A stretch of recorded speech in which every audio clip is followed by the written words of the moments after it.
Técnicos esportivos. Vencer por meio do mindset. Quem me conhece bem costuma rir quando digo que determinada pessoa é complicada. Que acha de fulano? Ora, ele é complicado. Em geral, não é um elogio. Significa que fulano pode ser capaz de mostrar charme, simpatia e generosidade, mas que há uma corrente subjacente de ego que pode explodir a qualquer momento. Nunca se sabe quando realmente é possível confiar nele. O mindset fixo torna as pessoas complicadas, faz com que se preocupe com suas características fixas e crie a necessidade de documentá-las, às vezes às custas dos demais, e também as faz julgadoras. O técnico com mindset fixo em ação. O famoso e polêmico técnico de basquete universitário Bob Kingman é complicado. Era capaz de ser incrivelmente bondoso. Certa vez, deixou de lado uma oportunidade importante e lucrativa de trabalho como comentarista porque um ex-jogador que trabalhara com ele tinha sofrido um acidente grave.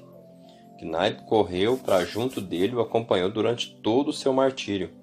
Era capaz de ser extremamente gentil. Quando a equipe de basquete que ele dirigia ganhou a medalha de ouro nas Olimpíadas, ele fez questão de que os jogadores homenageassem primeiro, e acima de tudo, o técnico Henry Iba. Este nunca tinha sido visto com o respeito que merecia por seus êxitos olímpicos, e Knight queria compensá-lo por isso, da melhor forma que podia. Mandou que a equipe desse a volta na quadra carregando Iba nos ombros. Knight dava grande importância aos progressos escolares de seus atletas. Queria que eles recebessem instrução e não tolerava falta às aulas e a cursos particulares. Mas era também capaz de ser cruel, e essa crueldade vinha do mindset fixo. Assim nos fala John Feistein, autor de Season on the Brink, uma temporada difícil, que trata de Knight e sua equipe. Knight era incapaz de aceitar o fracasso. Cada derrota era para ele uma questão pessoal. Seu time perdeu, um time que ele escolhera e dirigia. O fracasso em qualquer nível o arrasava, especialmente o fracasso de suas instruções, porque seu ofício era o que lhe conferia identidade, tornava-o especial, distinguia-o dos demais. Uma derrota fazia dele um fracassado, anulava sua identidade. Por isso, quando era técnico de um time, quando as vitórias ou derrotas desse time o definiam, era um julgador implacável. O modo como humilhava os jogadores que o decepcionavam não tinham paralelos. Feistein conta que Knight viu em Derry Thomas um atleta de grande potencial. Thomas possuía o que os técnicos chamavam de um físico de $1 milhão. Era grande, forte, mas também veloz. Podia lançar a bola à cesta com as duas mãos. Knight não se transformava com o fato de que Thomas e seu físico de $1 milhão não trouxesse sucesso à equipe. Sabe o que você é, Derry? Você é o maior babaca que já vi jogando basquete nessa escola. Um grande babaca. Você tem uma maldita capacidade muito maior do que 95% dos jogadores aqui, mas é um babaca da cabeça aos pés. Um completo babaca. É isso que eu acho de você depois de 3 anos. Uma vez que Knight pôs uma caixa de Tampax no armário de um dos jogadores para ilustrar sua opinião a respeito dele. Thomas era uma pessoa sensível. Um técnico assistente lhe deu o seguinte conselho: quando ele o xingar, não dê ouvidos, mas quando ele começar a explicar por que o xingou, preste atenção. Dessa maneira, você melhorará. Thomas não conseguiu seguir o conselho, ouviu tudo e após a repreensão desabava ali mesmo dentro da quadra. O peso do julgamento atingiu os jogadores que tinham audácia de perder uma partida. Frequentemente, Knight não permitia que os culpados voltassem para casa junto com os demais jogadores. Já não eram dignos de tratamento especial. Certa vez, depois que seu time chegou às semifinais de um torneio especial de âmbito nacional, mas não o campeonato principal, um entrevistador lhe perguntou qual a característica da equipe que mais lhe agradava. O que mais me agrada neste time agora, respondeu Knight, é que só preciso vê-lo jogar mais uma vez. Alguns jogadores aguentavam melhor do que os outros. Steve Alford que depois passou para a categoria profissional, tinha ido estudar em Indiana, com objetivos definidos e conseguiu manter seu foco voltado para aperfeiçoamento durante a maior parte do tempo. Era capaz de ouvir e utilizar os ensinamentos de Knight e, em geral, ignorava as partes obscenas ou humilhantes dos sermões. Ele mesmo, no entanto, descreve a depressão que tomava conta da equipe sob o jugo das avaliações de Knight e diz que ficou pessoalmente desgostoso com certos aspectos, a ponto de perder o estímulo para o esporte. A atmosfera era envenenada. Quando eu jogava bem, sempre me mantinha estimulado, por mais que o técnico gritasse, mas, quando seu negativismo se juntava ao meu, isso me derrubava. Meu pai e minha mãe ficaram preocupados, viam que eu estava perdendo a paixão pelo esporte. O Santo Graal. Nada de erros. Alford relata, para o nosso técnico, o Santo Graal era uma partida jogada sem erros. Ora. Sabemos que tipo de mindset torna os erros intoleráveis, e as explosões de ira de Knight eram lendárias. Houve um dia em que ele tirou uma cadeira na quadra. Em uma ocasião, tirou o jogador da partida puxando-o pela camisa. Em outra, agarrou o jogador pelo pescoço. Frequentemente, justificava seu comportamento afirmando que queria endurecer o time, preparando-o para jogar sob pressão. Mas a verdade é que não conseguia se controlar. Seria instrutivo tirar cadeiras ou dar uma gravata em alguém. Ele motivava os seus jogadores por meio do medo, não mostrando respeito por eles, e sim os intimidando. Eles temiam seu julgamento e suas explosões. Isso dava resultado? Às vezes funcionava. Por 3 ocasiões, conseguiu ter equipes capazes de disputar a vitória final no campeonato. Na temporada difícil descrita por Festa, a equipe tinha poucos atletas de estrutura elevada, pouca experiência e velocidade, mas era competitiva. Venceu 21 partidas, graças ao conhecimento que Knight tinha do jogo e suas qualidades como técnico. Porém, outras vezes, não dava certo. Individual ou coletivamente, os jogadores se deixavam abater. Na temporada difícil mencionada no livro, o colapso ocorreu no final do campeonato. No ano anterior, igualmente, a equipe havia desmoronado pela pressão de Knight. Ao longo dos anos, alguns jogadores escaparam, transferindo-se para outras escolas ou desrespeitando as regras, faltando às aulas ou às sessões tutoriais, ou ainda passando para a categoria profissional, como Isaiah Thomas. Durante uma turnê, os jogadores frequentemente conversavam sobre a possibilidade de ter ido para outra escola em vez de cometer o erro de escolher Indiana.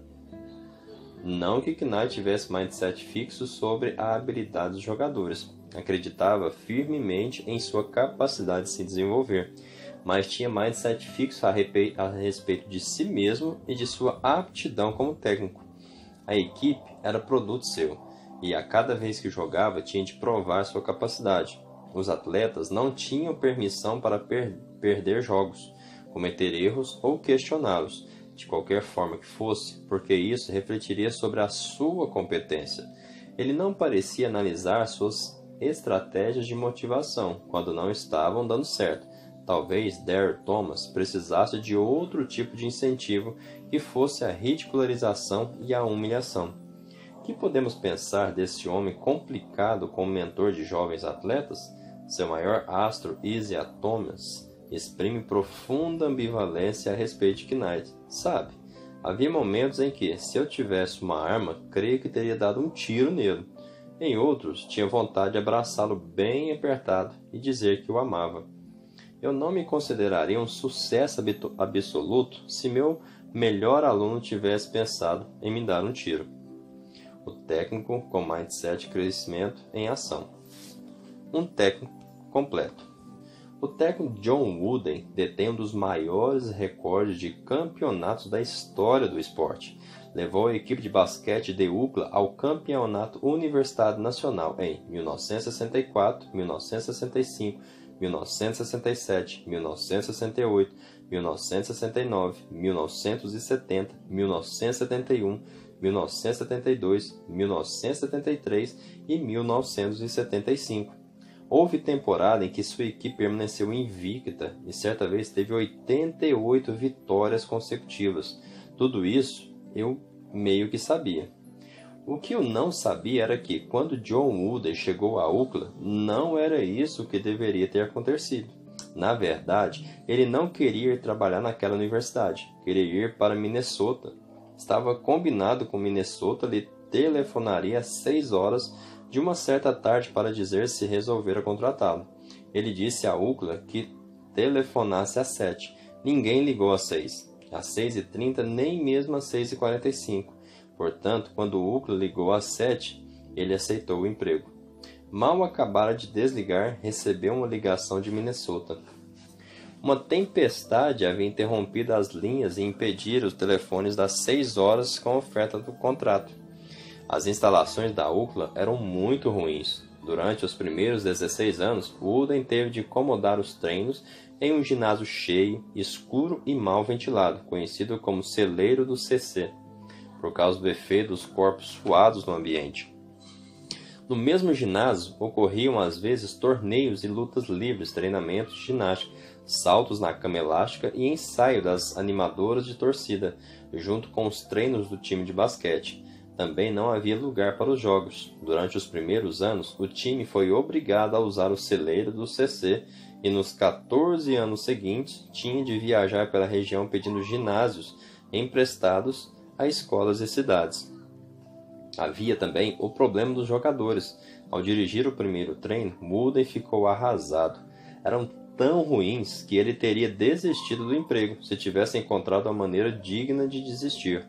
A imprensa havia anunciado, previsivelmente, que seu time ficaria em último lugar na divisão, mas Wooden começou seu trabalho, e aquela equipe risível não ficou em último. Venceu o campeonato de divisão com 22 vitórias e 7 derrotas na temporada.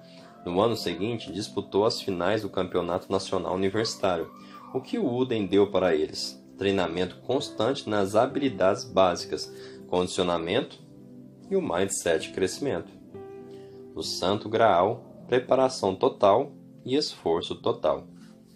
Wooden não é complicado, é sábio e interessante, mas não é complicado. É simplesmente um homem direto, com mindset crescimento, que vive de acordo com a seguinte regra: você tem de se dedicar diariamente para se tornar um pouco melhor. Quando você se dedica à tarefa de se tornar um pouco melhor todos os dias durante certo período, você se torna muito melhor. Ele não exigia jogos sem erros. Não exigia que seus jogadores jamais perdessem. Pedia-lhes preparação total e esforço total. Ganhei? Perdi? Essas são as perguntas erradas. A pergunta correta é: eu me esforcei ao máximo? Se for assim, diz ele, pode-se marcar menos pontos, porém jamais perder. Não era uma pessoa fraca, não tolerava falta de empenho. Se os jogadores fizessem corpo mole durante o treino, ele apagava as luzes e dizia: senhores, o treino acabou. Haviam pedido a oportunidade de me melhorar naquele dia. Tal como Delay, Wooden dedicava tempo e atenção idênticos a todos os seus jogadores, independentemente das qualidades demonstradas inicialmente. Eles, por sua vez, se entregavam completamente e progrediram. Eis o que Wooden disse sobre 2 jogadores novos a chegarem a Auckland. Observei cada um a fim de ver como jogavam e pensei: meu Deus, se esse camarada puder dar uma contribuição ao nosso jogo, é porque nossa equipe deve ser mesmo muito ruim. Mas o que eu não via era o que aqueles rapazes tinham dentro de si. Ambos deram absolutamente tudo o que eram capazes de dar e se tornaram titulares, sendo um deles o pivô de uma das equipes campeãs nacionais. Wooden respeitava igualmente todos os jogadores. Há um costume de não se usarem mais os números das camisas de alguns grandes jogadores em homenagem à categoria deles. Enquanto Wooden foi técnico, nenhum número deixou de ser usado. Embora ele tivesse contado com alguns dos melhores atletas de todos os tempos, como Kareem Abdul-Jabbar e Bill Walton, mais tarde, quando os números deles foram retirados das camisas da equipe, ele discordou. Outros jogadores também usaram aqueles números. Alguns deles deram tudo de si. A camisa e o número nunca pertencem a apenas um jogador, por mais extraordinário ou grande astro que ele possa ter sido. Isso vai contra o próprio conceito de equipe. Espere um pouco. O negócio dele era ganhar jogos. Não será sensato usar os jogadores de talento e dar menos importância aos de segunda classe? Bem, ele não o fazia jogar de maneira igual, mas dedicava-se a todos da mesma forma. Por exemplo, ao receber um novato no mesmo ano em que Bill Walton chegava, disse-lhe que, nas partidas oficiais, ele não entraria na quadra com muita frequência, por causa de Elton. Mas prometeu-lhe, quando você terminar o curso na universidade, conseguirá um contrato profissional. Você será muito bom. No terceiro ano, esse jogador rivalizava com Bill Walton nos treinos. E, ao profissionalizar-se, foi escolhido como estreante do ano em sua liga. Preparar jogadores para a vida. Seria Wooden um gênio, um mágico capaz de transformar jogadores medíocres em campeões? Na verdade, ele confessa que, em termos de tática e estratégias do jogo de basquete, não se considerava mais do que mediano. O que sabia fazer era analisar e motivar seus jogadores.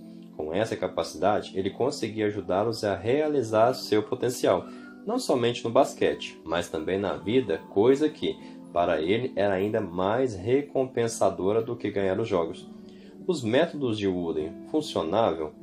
Sem falar nos 10 títulos de campeão, temos o testemunho de seus pupilos, nenhum dos quais menciona armas de fogo. Bill Walton, que entrou para o Hall da Fama, claro, a verdadeira competição para a qual ele nos preparava era para a vida. Ele nos ensinava os valores e as características que podiam fazer de nós não apenas bons jogadores, mas também boas pessoas.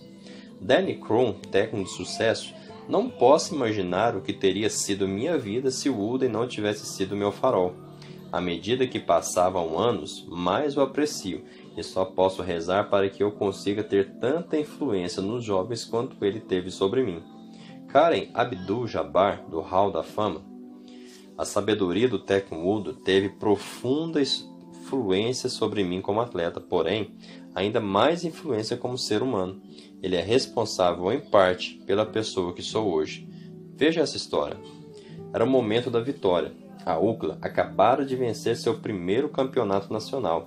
Wooden, no entanto, estava preocupado com Fred Slaughter, jogador que havia anunciado todos os jogos e tivera um ano brilhante até aquele final de campeonato.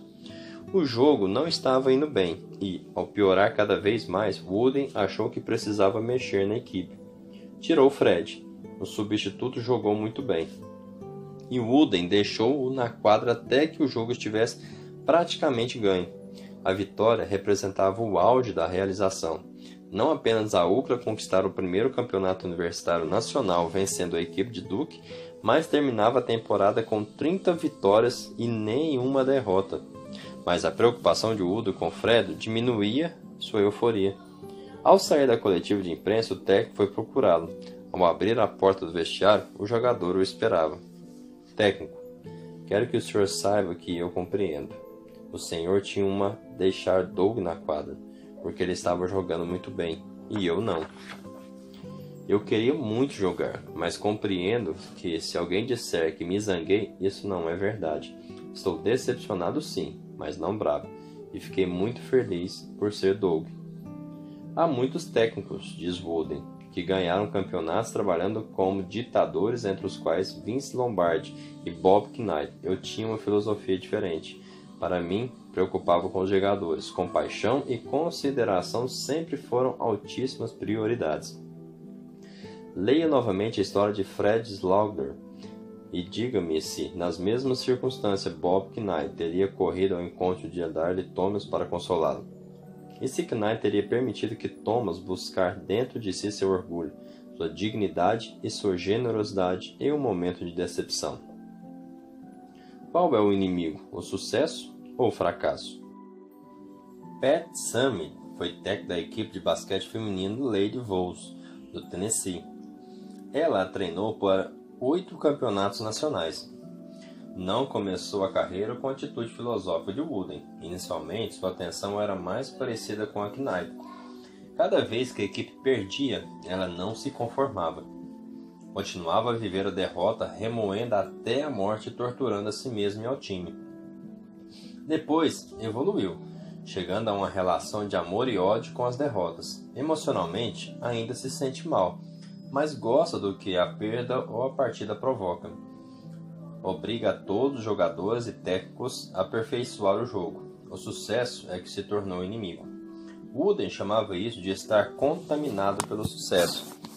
Pat Riley, ex-técnico da equipe campeã profissional dos Lakers em Los Angeles, falava de doença do eu. Pensar que você é o sucesso, esquecendo a disciplina e o trabalho que o fizeram chegar ao sucesso. Sam Mead explica: o sucesso nos amolece, transforma a pessoa mais ambiciosa em complacente e descuidada. Sam Mead dizia isso depois de Tennessee ganhar 5 campeonatos nacionais, porém somente um deles na condição de favorita. Em todas as demais ocasiões fomos surpreendentemente vencidas. Perdemos 4 ou 5 títulos que as previsões diziam que deveríamos vencer. Depois de ganhar o campeonato em 1996, o time ficou condescendente. As jogadoras mais velhas já eram campeãs nacionais e as mais novas esperavam ser levadas à vitória simplesmente por estar na equipe de Tennessee. Foi um desastre. Começaram a perder e a perder feio. Em 15 de dezembro foram esmagadas por Stanford em seu próprio território. Poucos jogos depois foram novamente arrasadas. Já acumulavam 5 derrotas e ninguém mais acreditava nelas. A técnica da equipe de Carolina do Norte, procurando consolar Sandy, disse-lhe: bem, aguente até o ano que vem. A HBO tinha ido ao Tennessee para filmar um documentário, mas os produtores começaram a procurar outra equipe. Até mesmo as assistentes da técnica já achavam que não conseguiriam chegar ao torneio eliminatório final do título. Assim, antes do jogo seguinte, Sandmead ficou reunida com a equipe durante 5 horas. Naquela noite, jogaram contra Old Dominion, a segunda colocada nacionalmente. Pela primeira vez aquela temporada, empenharam-se a fundo, mas perderam novamente. Foi arrasador. Tinham investido, se esforçado e mesmo assim perderam. Algumas jogadoras soluçavam tanto que mal conseguiam falar e respirar. Levantem a cabeça, disse Sandmead. Se vocês se dedicarem assim todas as vezes, se lutarem dessa maneira, eu prometo que em março estaremos nas eliminatórias. 2 meses depois, Tennessee sagrou-se campeã nacional. Conclusão: cuidado com o sucesso. Ele pode levar as pessoas ao mindset fixo. Venci porque tenho talento, portanto continuarei vencendo. O sucesso pode contaminar uma equipe, como pode contaminar um indivíduo. Alex Rodrigues, o aço do beisebol, não foi contaminado pelo sucesso. A gente nunca permanece sendo o mesmo, diz ele. Ou vamos em uma direção, ou vamos em outra. Falso mindset de crescimento. Tenho visto muitos pais, professores e técnicos esportivos aplicarem os conceitos de mindset de crescimento das mais espetaculares formas, como resultados maravilhosos. Usando os princípios do mindset, muitas escolas e equipes esportivas têm chegado ao topo, e conhecidas por sua extraordinária cultura de aprendizado e trabalho de equipe, e por suas excepcionais conquistas. Desnecessário dizer, é extremamente gratificante.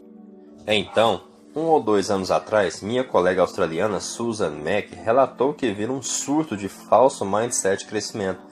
Não sabia do que ela estava falando. Na verdade, fiquei um pouco irritada.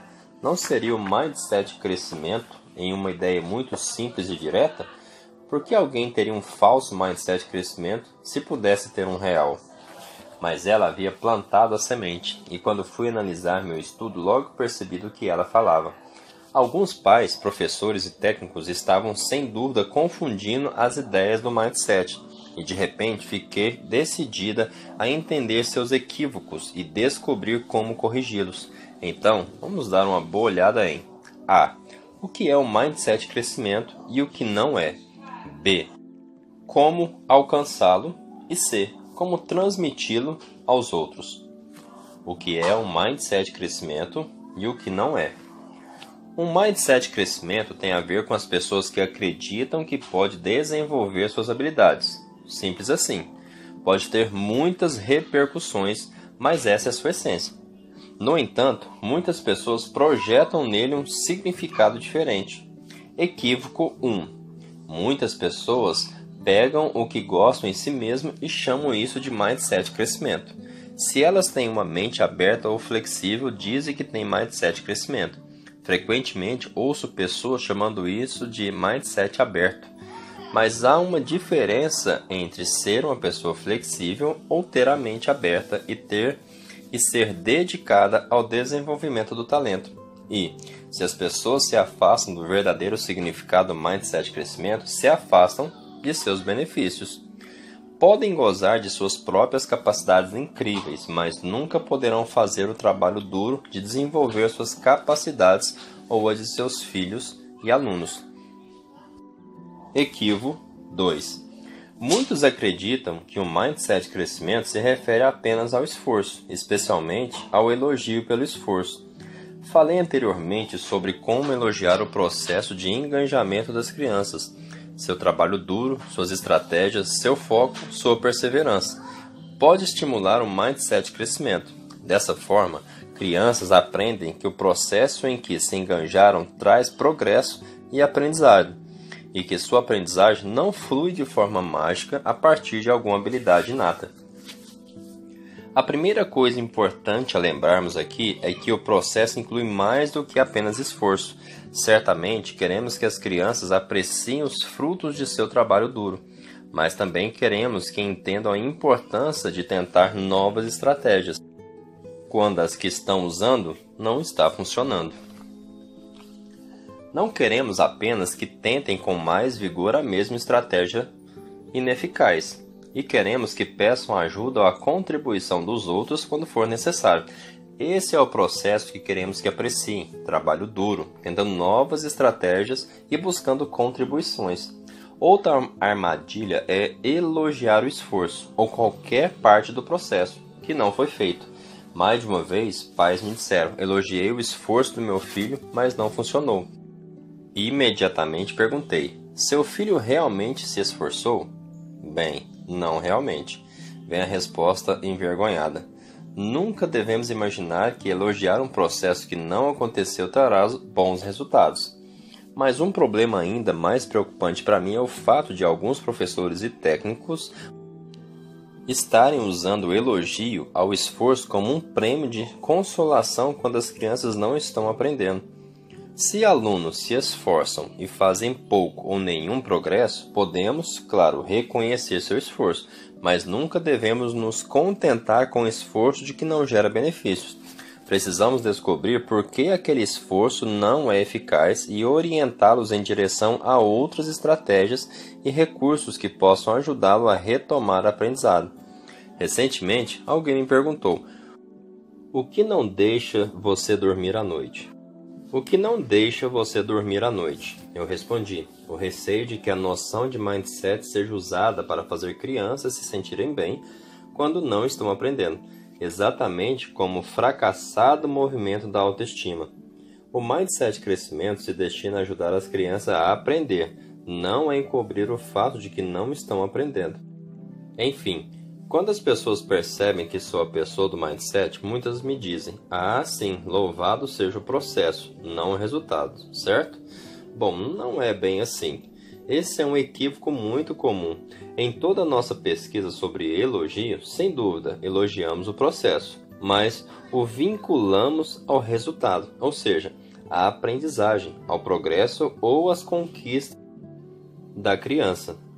Crianças precisam entender que o engajamento no processo as ajudou a aprender.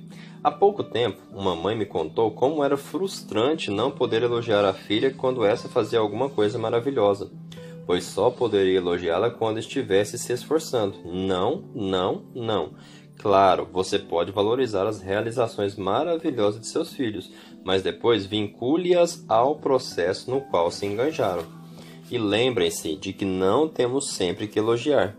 Ter curiosidade sobre o processo da criança é apenas mostrar interesse também é importante. Equívoco 3. O mindset de crescimento é igual a dizer às crianças que elas podem fazer tudo. Muitas vezes eu ouvi educadores dizerem: sempre tive um mindset de crescimento, sempre disse aos meus alunos: vocês podem fazer qualquer coisa. Poucas pessoas acreditam no potencial das crianças tanto quanto eu, ou anseiam por vê-las cumprirem sua enorme promessa. Mas isso não acontece simplesmente pelo fato de lhes dizer: vocês podem fazer qualquer coisa. Acontece quando os ajudamos a adquirir habilidades e encontrar recursos que os façam progredir em direção aos seus objetivos. Caso contrário, são palavras tranquilizadoras vazias. Depositam os ônus inteiramente no aluno e podem fazer com que ele se sinta um fracassado se não alcançar seus objetivos. Uma palavra final sobre depositar o ônus no aluno: é de partir o coração saber que alguns educadores e técnicos repreendem crianças por terem mindset fixo, gritam com elas ou as criticam por não demonstrarem qualidades do mindset de crescimento. Observe que esses adultos estão se isentando da responsabilidade, não apenas do ensino do mindset de crescimento, mas também de aprendizagem da criança. Não posso ensinar a esse aluno, ele tem mindset fixo. Sejamos muito claros aqui, nós, como educadores, devemos levar a sério a nossa responsabilidade de criar ambientes favoráveis ao mindset de crescimento, nos quais as crianças se sintam seguras, entendam que acreditamos em seu potencial de desenvolvimento e saibam que estamos totalmente dedicados a colaborar com elas em sua aprendizagem. Nossa função é ajudar as crianças a prosperar e não encontrar razões por que não conseguem. Como desenvolver um verdadeiro mindset de crescimento? Você não adquire o mindset de crescimento por proclamação. Você se move em sua direção como se fosse uma jornada. Porque o mindset de crescimento ganhou força e se tornou a forma correta de pensar. Cada vez mais pessoas alegam tê-lo. Talvez faça sentido. Não queremos nos ver como pessoas esclarecidas que ajudam crianças a desenvolver todo o seu potencial? Um renomado educador me disse que havia se tornado politicamente incorreto para educadores até mesmo falar, e talvez até mesmo pensar, sobre ter um mindset fixo em qualquer área. E um diretor de escola me disse que recentemente, quando fazia pequenas sugestões a uma professora, ela olhou para ele indignada e disse: você está insinuando que eu tenho mindset fixo? Embora, para simplificar, eu tenha dito que algumas pessoas têm um mindset de crescimento e outras têm um mindset fixo, na verdade todos nós somos uma mistura dos dois. Não há como negar. Às vezes estamos em um mindset e em outra estamos em outro. Então, nossa tarefa se torna entender o que desencadeia nosso mindset fixo. Quais são os eventos ou situações que nos levam a um lugar onde sentimos, ou outras pessoas, que nossas habilidades são fixas? Quais são os eventos ou situações que nos levam a um estado de julgamento em vez de desenvolvimento? O que acontece quando nossa persona de mindset fixo se revela? O personagem dentro de nós que nos faz evitar desafios e nos repreende quando fracassamos em algo? Como nos sentimos? O que isso nos faz pensar e como nos faz agir? Como esses pensamentos, sentimentos e ações afetam a nós e aqueles que nos rodeiam? E mais importante, o que podemos fazer ao longo do tempo para que essa persona não interfira no nosso crescimento e no dos nossos filhos? Como podemos convencer essa persona com o mindset fixo a aceitar os objetivos que brotam de nosso mindset de crescimento? Responderei a essas perguntas no final do capítulo, quando analisaremos o processo de mudança pessoal. O que enfatizei aqui é que é uma longa jornada que precisa de empenho e persistência. Mas, uma vez que reconheçamos que todos temos mindset fixos recorrentes, podemos falar uns com os outros abertamente. Podemos falar sobre nossa persona de mindset fixo, quando ela se revela, como nos afeta e como aprendemos a lidar com ela. E, assim, perceberemos que temos muitos companheiros de viagem na nossa jornada. Como transmitir um mindset de crescimento? Você poderia pensar que, uma vez que adultos têm o mindset de crescimento mais presente, eles automaticamente o passariam para as crianças. É o que nós pensamos, mas não o que descobrimos. Muitos adultos não transmitem seus mindset de crescimento. Como é possível? Vamos começar olhando para os resultados. Em uma série de estudos, pesquisadores observaram os mindset pais e filhos. Em cada caso, muitos pais tinham mindset de crescimento, mas não estavam transmitindo aos filhos. Em outros estudos, pesquisadores observaram os mindset professores e seus alunos. Em cada caso, muitos professores tinham um mindset de crescimento, mas não passavam para seus alunos. Alguma coisa estava acontecendo.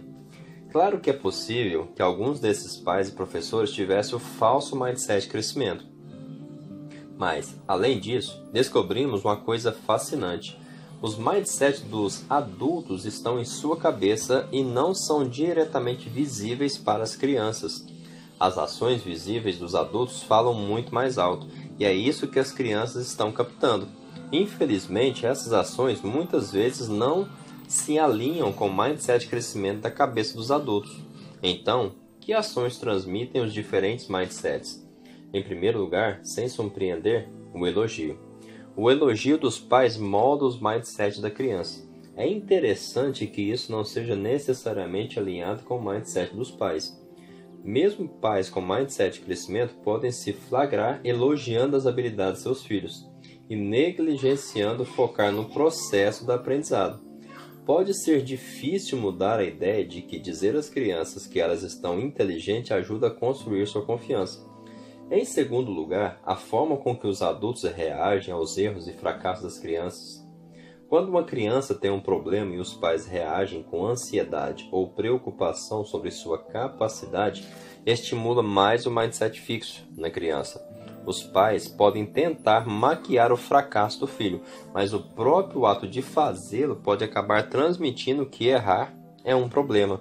Assim, embora os pais possam ter um mindset de crescimento, também pode mostrar preocupação sobre a confiança ou moral do filho quando a criança tropeça. São os pais que reagem aos problemas com interesse e os tratam como oportunidades para o aprendizado que estão transmitindo um mindset de crescimento a seus filhos. Esses pais consideram as adversidades coisas boas que devem ser adotadas e que adversidades devem ser usadas como plataforma para o aprendizado. Encaram o problema de frente e falam aos filhos sobre o próximo passo para o aprendizado. Em outras palavras, todos os dias os pais estão ensinando aos filhos se erros, obstáculos e adversidades são coisas boas ou ruins. Os pais que os tratam como coisas boas são mais propensos a transmitir para os filhos o mindset de crescimento. Em terceiro lugar, transmitir o mindset de crescimento abrange perceber se professores estão ensinando para que haja compreensão ou simplesmente pedindo aos alunos que memorizem fatos, regras e procedimentos. A pesquisa está mostrando que, quando professores se preocupam com um entendimento mais profundo e trabalham para que os alunos o alcancem, esses alunos ficam mais propensos a acreditar que suas habilidades podem ser desenvolvidas. Um estudo mostrou que, quando professores de matemática ensinavam no sentido de uma compreensão conceitual, davam feedback que aprofundava o entendimento dos alunos e depois permitiam que esses revisassem seu trabalho para experimentar e mostrar seu entendimento mais profundo e mostrassem uma compreensão mais profunda. Seus alunos se moveram em direção a um mindset de crescimento em matemática. Eles acreditaram que poderiam desenvolver sua capacidade matemática básica. Por outro lado, quando professores pensavam a matemática apenas como um conjunto de regras e procedimentos para memorizar, podiam enfatizar a importância do esforço e da persistência, mas os alunos não conseguiam sentir suas habilidades se desenvolvendo e não se moviam em direção ao mindset de crescimento.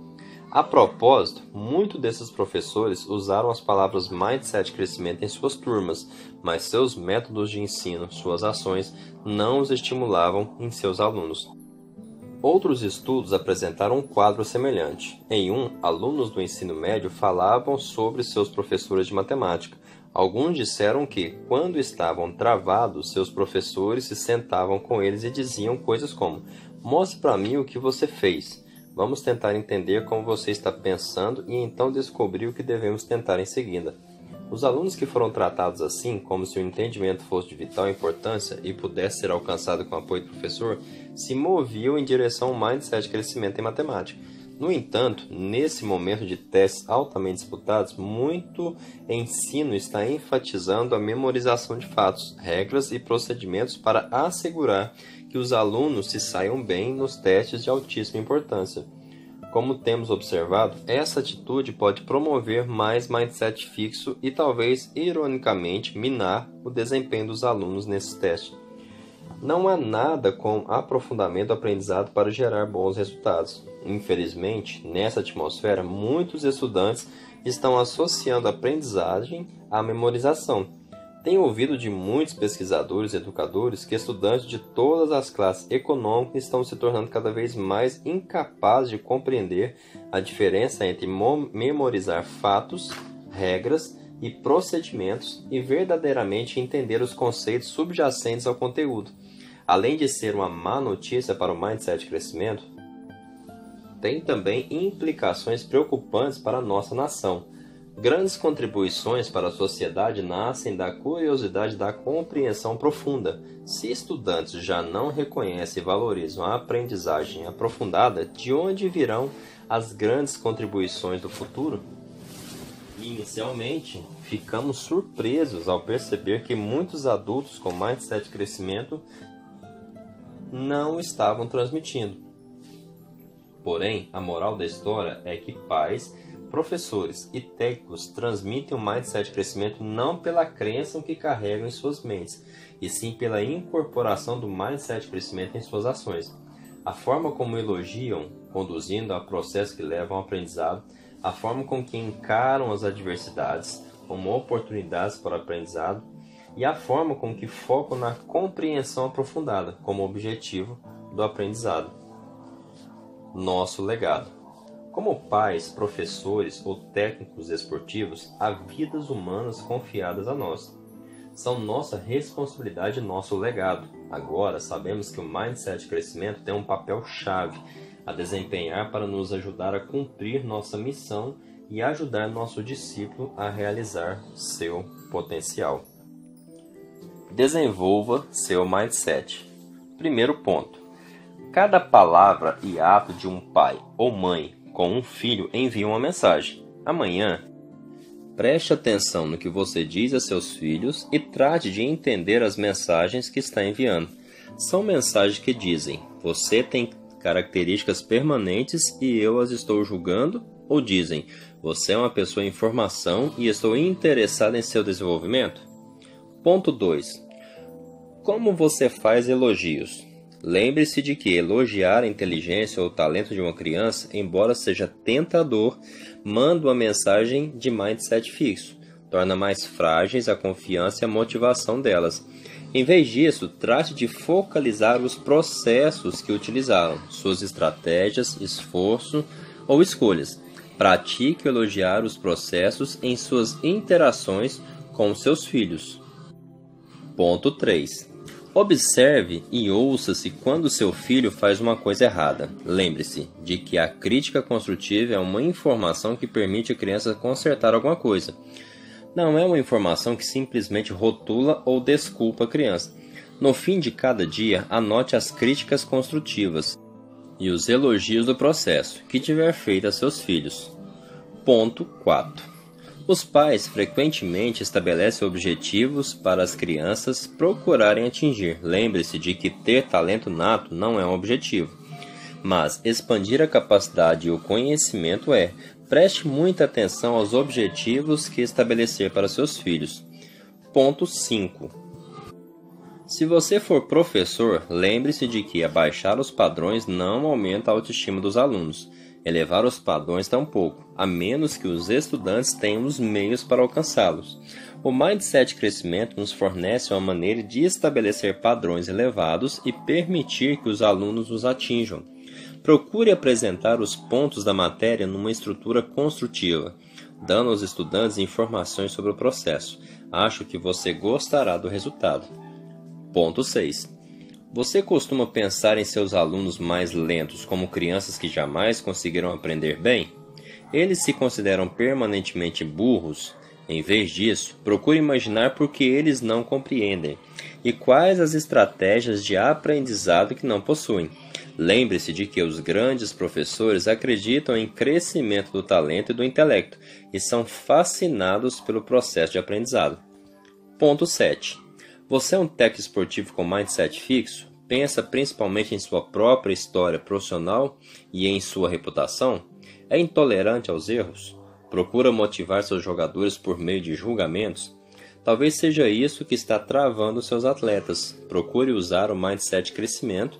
Em vez de exigir jogos sem erros, peça entrega total e esforço total, em vez de julgar os atletas. Dê a eles o respeito e o apoio de que necessitam para se desenvolver. Ponto 8. Como pais, professores e técnicos esportivos, nossa missão é desenvolver o potencial das pessoas. Vamos utilizar todas as lições de Mindset de Crescimento e tudo mais que for possível para realizar essa missão. Gostou? Compartilhe, chame seu amigo e o próximo capítulo é o capítulo de número 8, nosso último capítulo desse livro fantástico. Se você quiser deixar nos comentários também, fale aí qual foi desses pontos, qual capítulo que mais te tocou e o que você já tem feito para que venha trazer uma mudança de mindset na sua vida, ok? Um grande abraço e fique